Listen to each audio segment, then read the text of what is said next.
and 94, the National House of Chiefs basically created a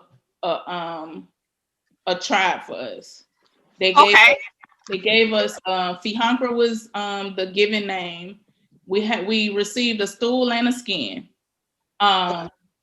So like for most people don't understand how big of a deal that is.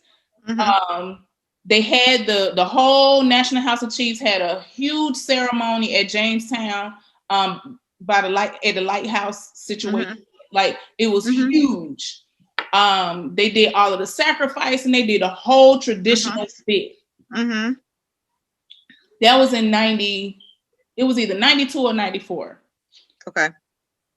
So from then I think it's the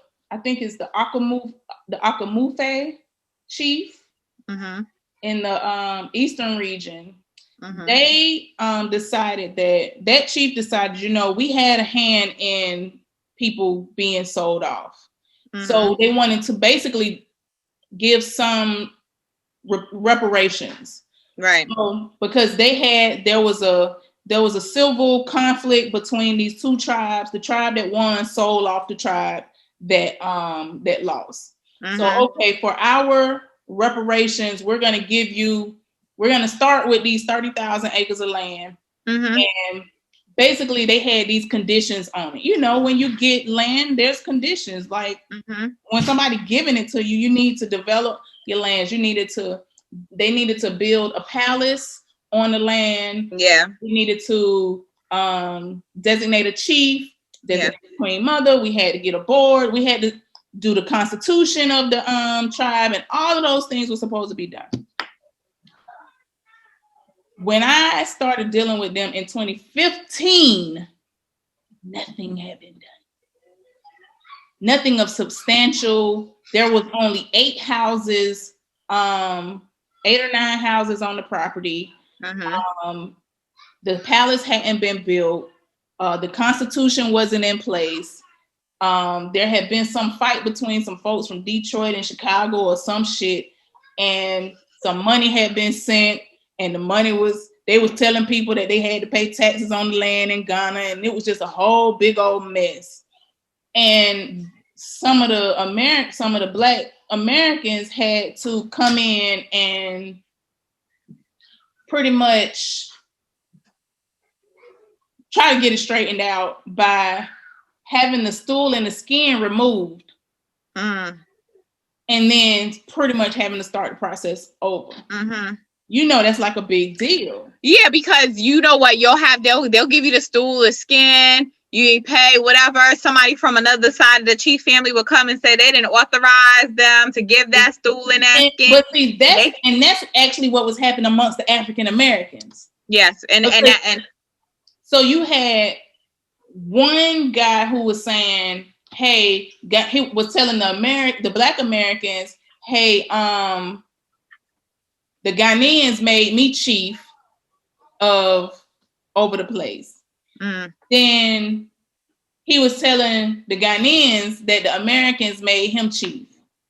So it was all of this foolishness going on or whatever. So of course, because most people don't know the traditional way that things go. Yeah. And then to build an actual tribe, like these people been tribes for thousands of years at this point. Like this was something that was new. And it's like, okay, all y'all need to do is get together and make it work. Just get together and make it work. The 30,000 ended up, with all the confusion or whatever, that shit ended up coming down to like 300. And 300 acres. 300 acres instead of 30,000 acres. So then fast forward, there was, I don't know if you remember the story of these older African American women who were murdered in Ghana. They were from Detroit or whatever. So that was a part of this whole. When? In 2015? It was in 2015. I didn't hear that at all. Where? In the eastern region? Yeah, in the eastern region. I'll wow. The story. You can probably just type it into Google and it'll pop up. So anyway, So you end up, I'm in Ghana now, I'm learning all of this stuff or whatever. And then we go to, I attended several meetings with some elders, and everybody is saying to them, all of the Ghanaians are saying, listen, y'all have the African American Association of Ghana, you got the Caribbean Association of Ghana, you got the diaspora this, you got all of these groups. We need y'all all to have one umbrella. Come up under that, so y'all all having the same concerns and the same wants and needs. We can come up under that one umbrella and meet all of those needs, because we do want y'all here. We do want things to work out. Right. So, but then you have so many people who have no idea of our history in Ghana.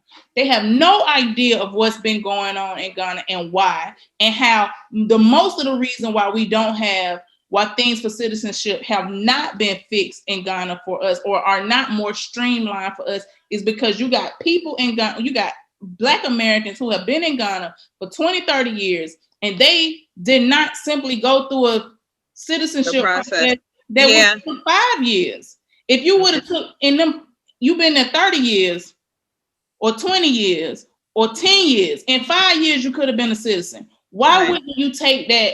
Go ahead, get your citizenship, and then now you can show these people that we're serious.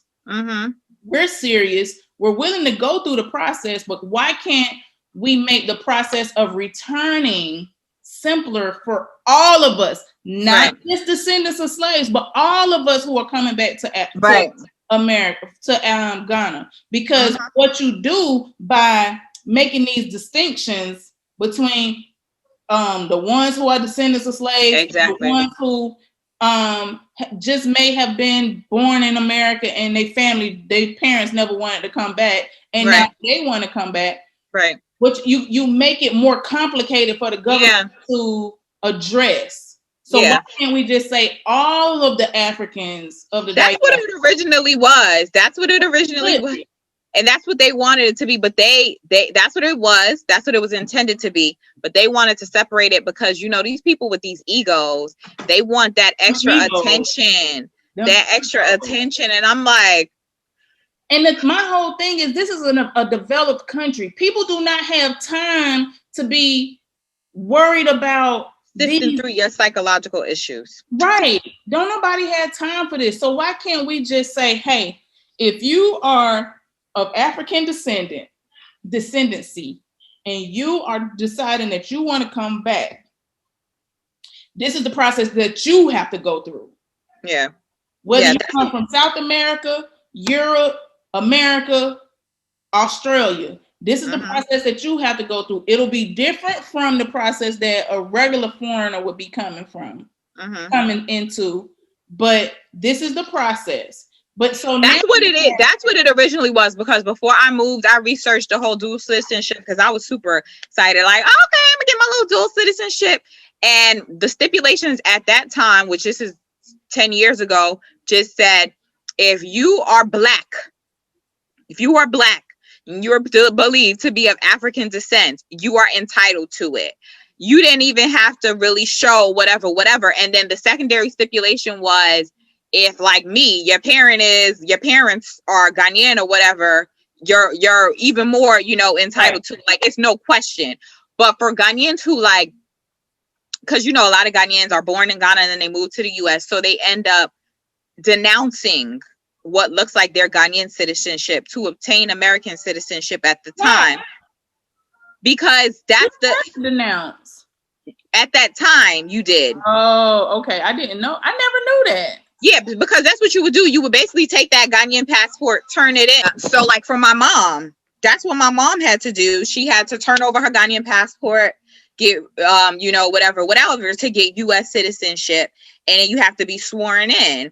But Ghana is a dual citizenship country. So after she got her U.S. citizenship, and I think the other part of it too was, back in the day, people were so scared to hold on to their country's citizenship. They were afraid that the U.S. would use that to not give them citizenship or attempt to deport them or whatever. So whatever they had to do, they did. So once she became a U.S. citizen, then she went back to Ghana and did the dual citizenship process. But you born there. So really you shouldn't have to go through a dual citizenship process. Your first passport is Ghanaian. All you would really need to do is get the Ghanaian passport. So for a long time, she didn't have the Ghanaian passport. She had the American passport and a dual citizenship card.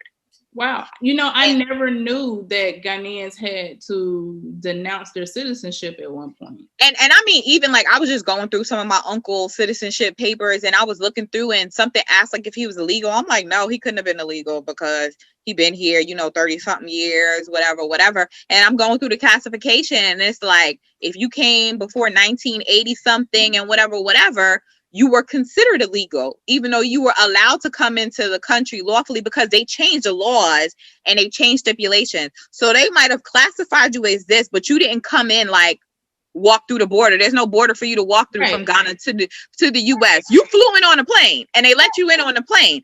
But if you are attempting to file and it's not processed within a certain time and you stay even though it hasn't been processed during that time, you would then be classified as illegal and then you have to go through whatever. So everybody has a different category on their green card and it says different things. It has different stipulations and then they comes with different rules. So back then, a lot of those people were just like, oh no, they didn't want to keep Ghanaian passports or to get Ghanaian passports because they were afraid it was going to negatively impact their American citizenship. And they're in that country working and maintaining pensions and social security and whatever else the case may be. So they made it a point to say Ghana is a dual citizenship country. And if you can show that you're Ghanaian by birth or by genetics, you're automatically entitled to the citizenship without question. And then it extended to Blacks of other nationalities, just being if you believe you're of African origin, then you can also obtain Ghanaian citizenship. You just have to apply and go through the process. And so now it's become a thing where they feel like the process is too tedious, it's too long-winded, it's too whatever. It should be given to them just like this, just like that. And I said to people, but you guys realize there are Ghanaians going to America trying to get American citizenship, and they're spending tens of thousands of dollars on applications that aren't guaranteed to be approved. Nobody is fighting on their behalf to say make it easier for them to go into a country that their ancestors also built. Right. So that they can go to school and they can get pensions and they can be paid and they can send that money back home. So you want people to advocate for you on that regard while you don't advocate for them in the same space. It don't work like that. It's got to be. God, you just said something to me that it just clicked for me. You just said they have to go through a process to come to a country that their ancestors also built. Yes, that's why I said before. I said when people are like, your ancestors sold my people. Y'all realize that Ghana is behind because our strongest people, our smartest people, our most resilient people are the ones that were taken. Exactly. And y'all left behind the ones that was sipping and chilling. Like, oh my God, you know what? I never even. I mean, because at the end of the day, for you to survive the slave trade, for you not to be selfish, yes, you had to be strong, you had to be smart, and you had to be calculated because everything wasn't a fight. Some of these fights they chose not to fight because it was the only way to keep going. It wasn't worth it, right? And I mean, during slave times, everything was a choice. You chose to either live or you chose to die. And there's so many times that I was like, I wouldn't have survived it because the way I probably would have just died. Listen, I would have been like, so are we revolting at 3 or are we revolting at 3:05? Because we fighting today. Okay, or are we jumping off this ship today or tomorrow? No, and I'm so bad that I'm not jumping off the ship. Somebody coming with me. We all gonna die. Okay, we all gonna die. You know what? And there was no Kool-Aid to give. So you know what I'm saying? And I'm like, so when they said they gave the people of Cape Coast booze and chilling and whatever, I said it makes sense. They so lax, they so chill. And that underdeveloped us to a point where now we have nothing. Well, and the thing is like this whole us them thing, It's detrimental. It's so divisive. It's so divisive. And that's what they benefit off of that. Because there's a lot of people who would say, oh, I would never go to Africa. Them ain't my people and they sold me and they the reason why I did it. And that psyche keeps you from being able to build. You could go to Africa and find a way to start a business where you exporting from there and bringing it to America and still being in America and making money and improving your quality of life in America. But you so hung up on being hurt. That's why I said there's a space between letting it go and learning how to go from it, and not saying that means that it doesn't have to have, and not saying that it doesn't have to have an impact on you. Because if you, and I tell people sometimes, and I say this to people, you know, I said I have a degree in history. Black people, African people were migrating for centuries before slavery. And so I started telling people, I said, just because you don't know where you come from, everybody doesn't have to hold on to this concept of their ancestors were slaves. You don't know that your ancestor didn't migrate 200 years before slavery, migrated up in another country and whatever. And they like, yeah, but the odds. And I'm like, yeah, but y'all some of you are letting those odds keep you from getting to a point of building an empire. And not only that, but if we take away the whole, let's move the white people out of it. Mm-hmm. Let's take the white people out, and let's think about, because there was one day I was on the beach at Crocobite, mm-hmm. and I was going to get me some fish, and we were standing around, we're talking to this fisherman, mm-hmm. and just so thankfully he spoke English. And good enough to actually really understand. So I asked him, I was like, so how do y'all go way out there to fish in this little bitty canoe? How do you get back? Like, how do you know the spot? Like, y'all mm-hmm. go over to Nigeria, you go all the way up to, y'all do all of this riding about in these canoes, fishing, and you come back to this spot. How do you get back?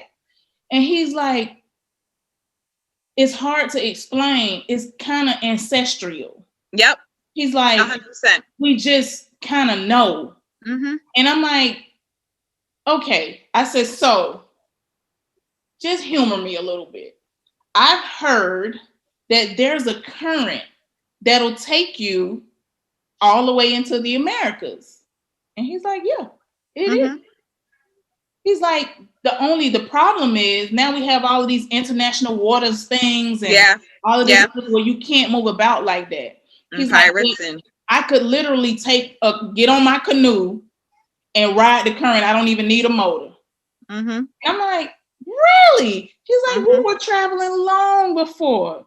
That's what I said that to so many people. So I've seen in some of the other groups where they say, no, they're not descendants of slaves. And that's what they're attributing it to, but they don't explain it well. So it goes over kind of like the Akon thing where it automatically comes, you don't know your culture, you don't know what you're talking about. And I'm like, I get what they're trying to say. And I think that's also true. Like, everybody could be right in this. It depends on how you're going to let that perspective lead you to where you need to be in your overall life, you know. And there are some people, I definitely say in America, who are stigmatized by being considered descendants of slaves, and they let it keep them in a setting where they can't really evolve. They can't really come out of it. They live in fear, you know, they killing themselves within the bad neighborhoods. They killing their brothers and sisters because they in this space where they're letting the white people feel like, oh, you guys were slaves and it was so many of y'all and y'all couldn't get together and fight and resist. And y'all still can't get together now. And that's why I'm like, when I see things that show Black people, African people revolting and fighting and running for freedom and building empires and doing great things, I'm like, because that's what I know to be true. You know what I'm saying? And see, when I was in Cape Coast at the dungeon, I remember standing there, and I was the only Black American on the tour. It was some white people, it was some other African nationals. And for me, I think it was more impactful for me, of course. But as I was standing there, I remember at one point having this feeling like, well, why didn't they come in here? Why didn't the Africans all around here in Cape Coast, why didn't they come in here and do something about this? And then I started looking at the structure of the building. And I was like, wait a minute. I grew up in Florida, And I know if you're standing on the beach, somebody could be 10 feet in front of you and they can't hear you. Right. So if you got these people in these concrete buildings with these little spaces where some light can come in and a little bit of air can come in. Yeah. With all of the screaming and the crying and the hollering and everything that could possibly have been going on in there, that had to be going on in there, nobody would have heard it.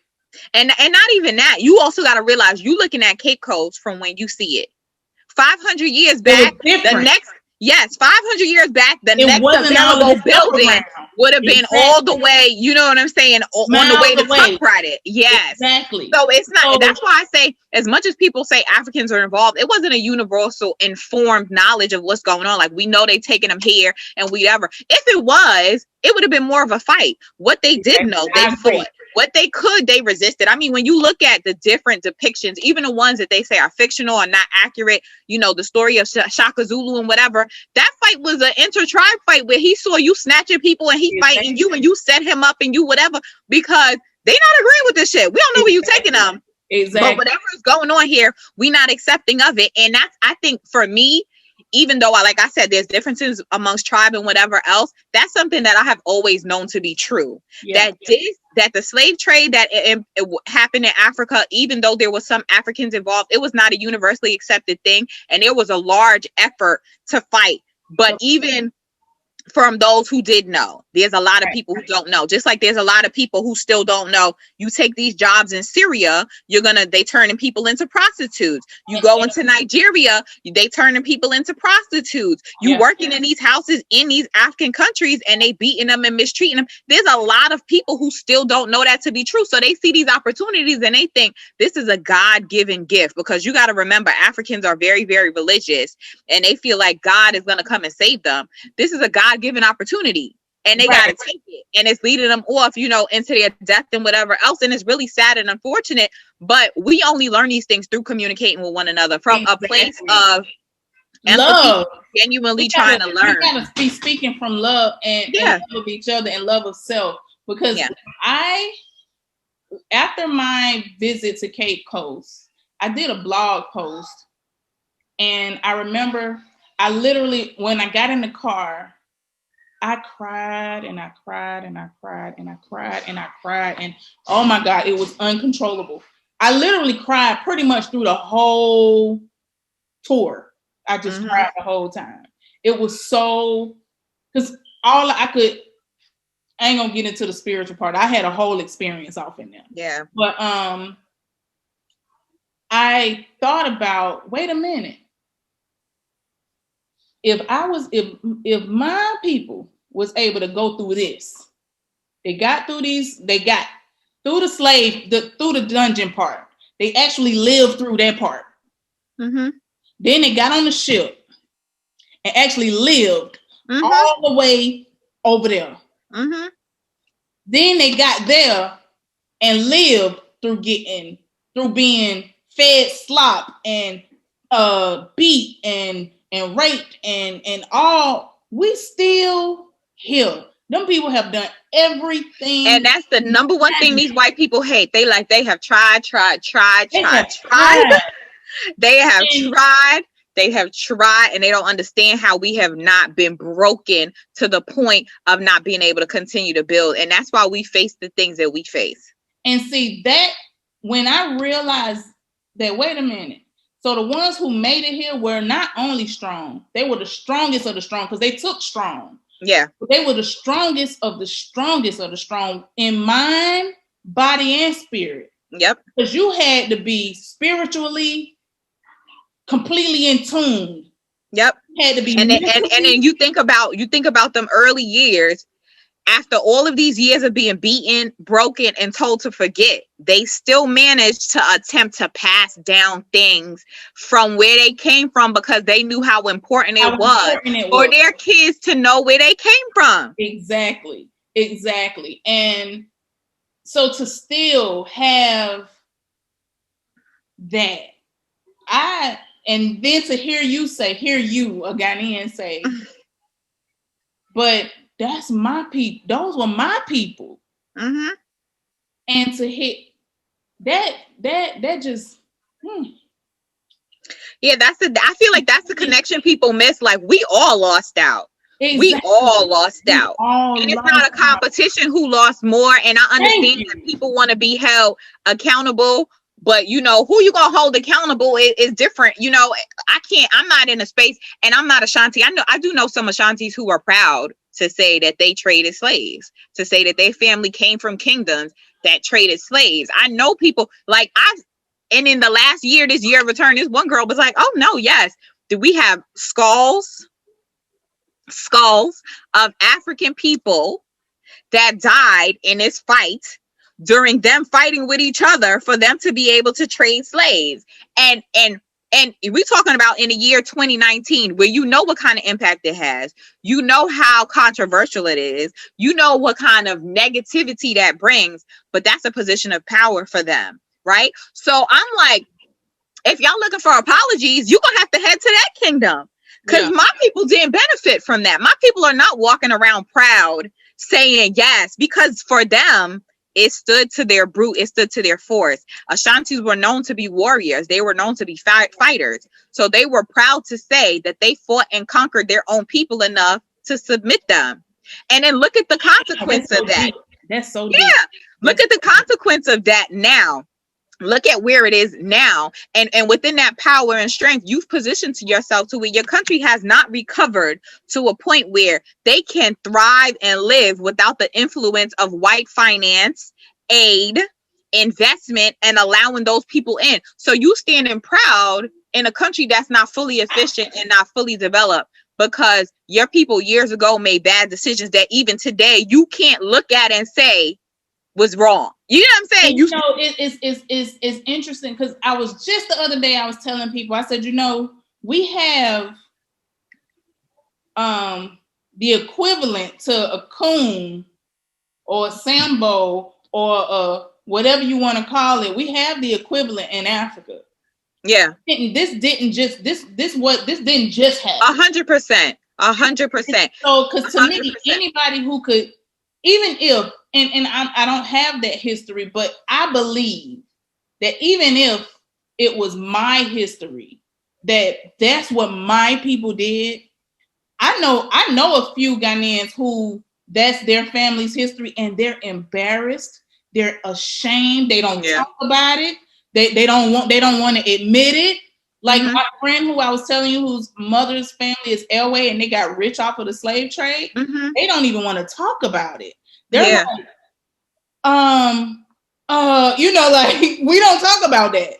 That's embarrassing, and the fact that we did that, the fact that our family got rich off of that is quite is and that shows that there are some people who can really look at this whole experience from a true perspective of what it is. Because I say, you know, I talk to sometimes to young people, and I said this so many times, and people are shocked when I say that. I've talked to young people impoverished in Ghana or struggling who have said they want the white people to come back. They don't care. They will go in chains because they feel like their elders don't care about them. They just want the opportunity to get out.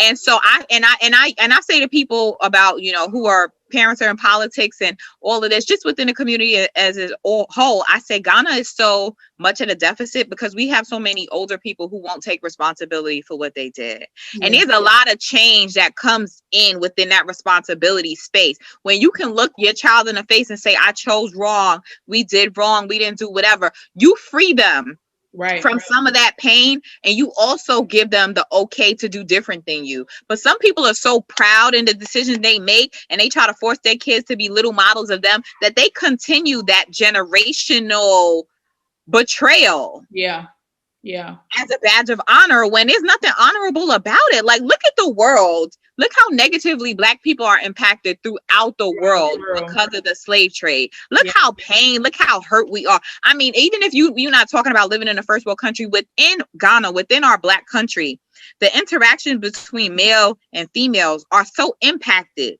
from that. Yeah. the respect level, the birthing level, the dating, the courtship, the ability to build wealth, the ability to build family, all of that is so negatively impacted by the slave trade and the lack of ability to take accountability for your role in it and how it impacted us present day, that we are all still struggling with it. So that's why I don't see when people are just like, oh, my people. I'm like, it ain't just you, bro. It's our people. It's our people. You know how many people's brains I'm trying to twist and turn and contort to get them to understand certain things so that they could be a better person for themselves and also be a better person when they present themselves before me. Yeah. Millions of people. So let me ask you this. Mm-hmm. This will be, because we've been at it for a while. I know. This will be my last question, because I know this is going to take us on a little ride. A lot of times people look at how Ghanaians allow the Chinese, the Lebanese, the Indian communities to come in and pretty much take over. Mm-hmm. Just recently, there was an article that came out where a Chinese guy was he was given a chieftaincy. I saw it. It circulated in the groups. It circulated, and it caused a lot of,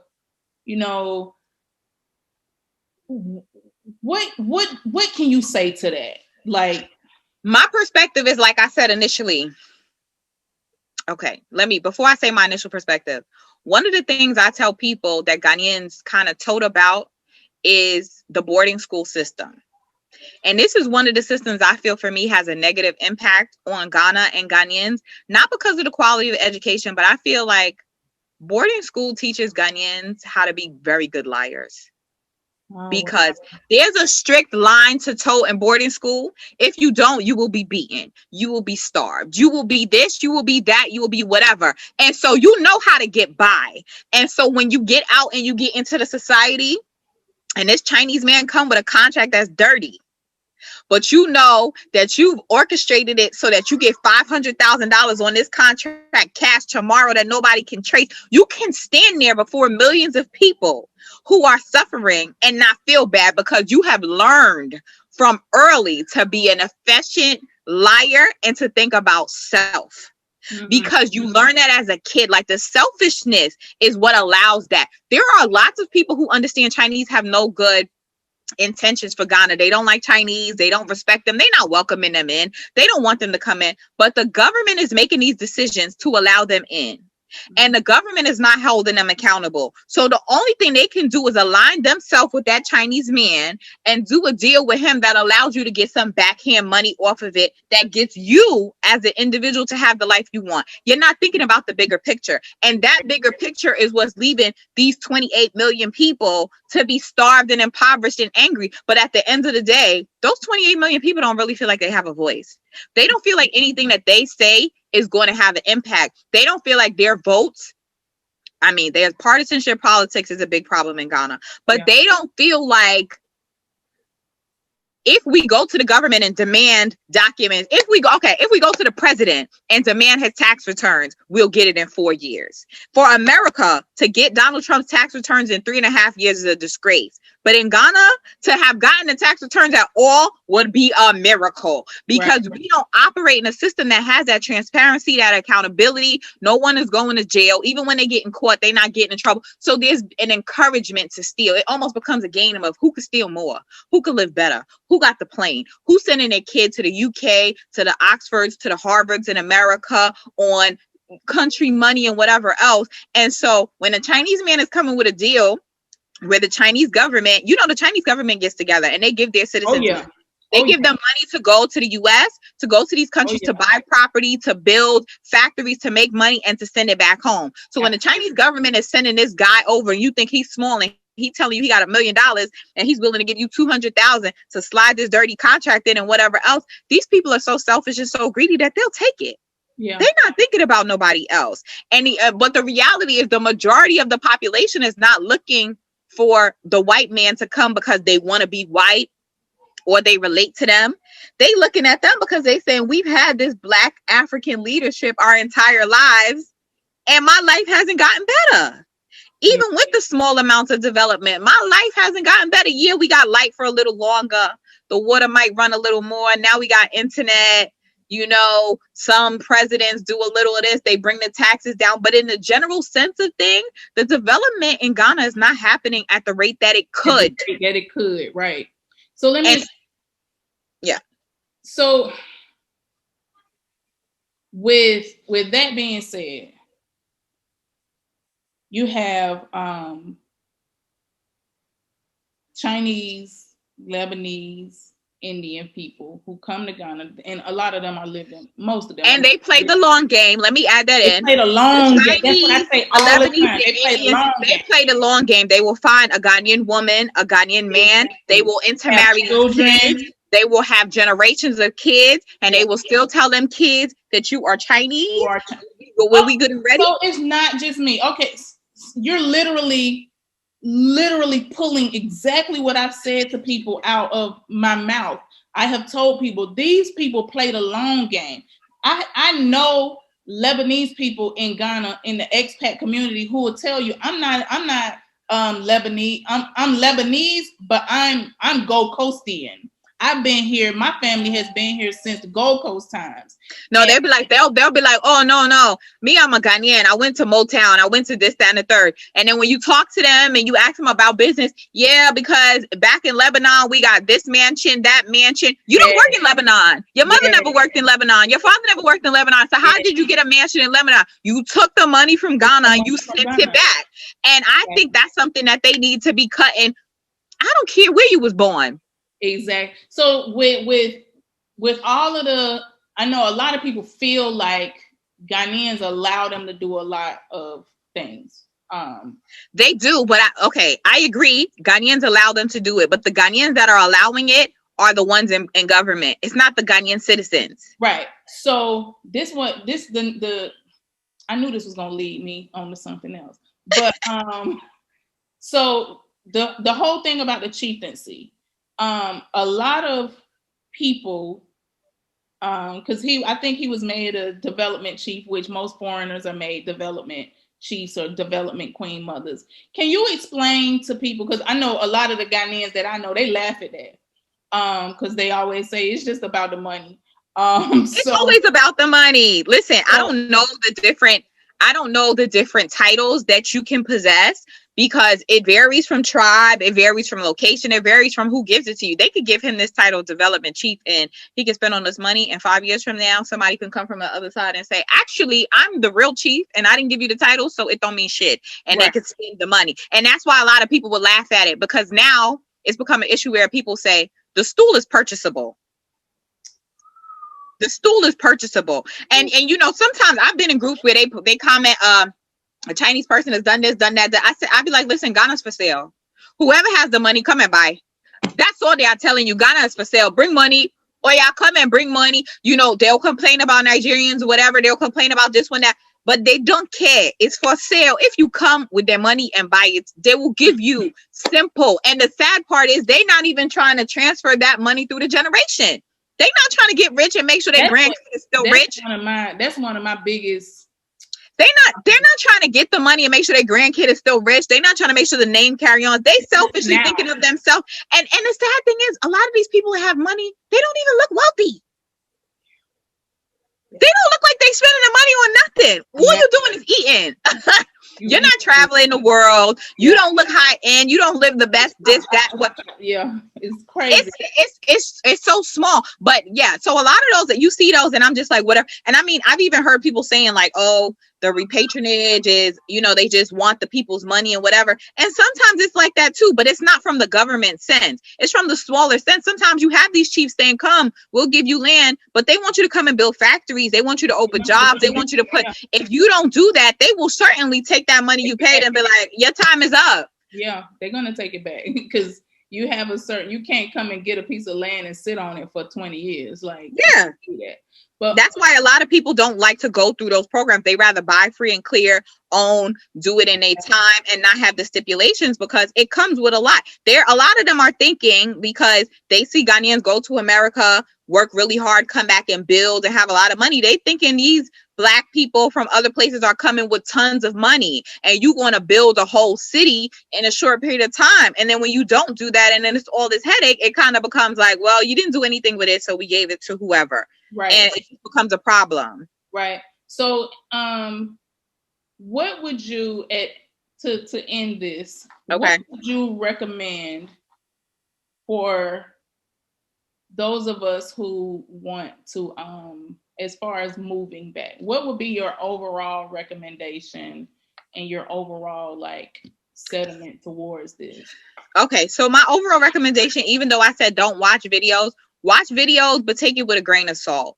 What you could do from watching videos and reading blogs is write down things that interest you, write down things that you want to further research, but don't take anybody's experience to be the exact thing that will happen to you when things happen, because Ghana is never like that. It's so unpredictable. Things don't go as planned. Things don't go as they should. Sometimes people have the best intentions, but the worst execution.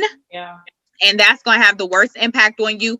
And come with like an open mind. Prepare yourself to be able to live comfortably within your range for a year or two, and to really see and observe. One of the things that I find most helpful to people is to mix around with different types of people within that class system. You want to know people a little lower than you, they can get you by on certain things. You want to know people a little higher than you. You want to look at what kind of projects are out there. You want to see what kind of need it is, because certain passions call certain people, and people in Ghana, they copy a lot. They copy people's business strategies. They copy people's business ideas. But if they don't have the real passion, they can't execute it on a level that leads them to the success that somebody else may have. So you got to come out here and don't expect to even think that your life is going to change dramatically in terms of finances and you're going to make tons of money in a year is a joke. I might even say 5 years. What we say in Ghana is high risk and high reward. It could take you a long time of hitting the pavement, hitting nose. And then one day you could wake up to a $3 million contract and the game changes. You got to be ready to receive that blessing and do the right thing by that blessing, and to know how to turn that into something else to keep you going if you have a long-term game. At the end of the day, your quality of life and your mental health should be the number one priority. And so just position yourself to do whatever it is that you need to kind of live a good life and not feel like you're hindered, you're limited, or you're disappointed in the decisions you made. At the end of the day, as long as Corona is not an issue, the airport is always open. You can pack your bags, you can fly somewhere else, and you can start over. As long as you have a life to live, you have options to explore. Exactly.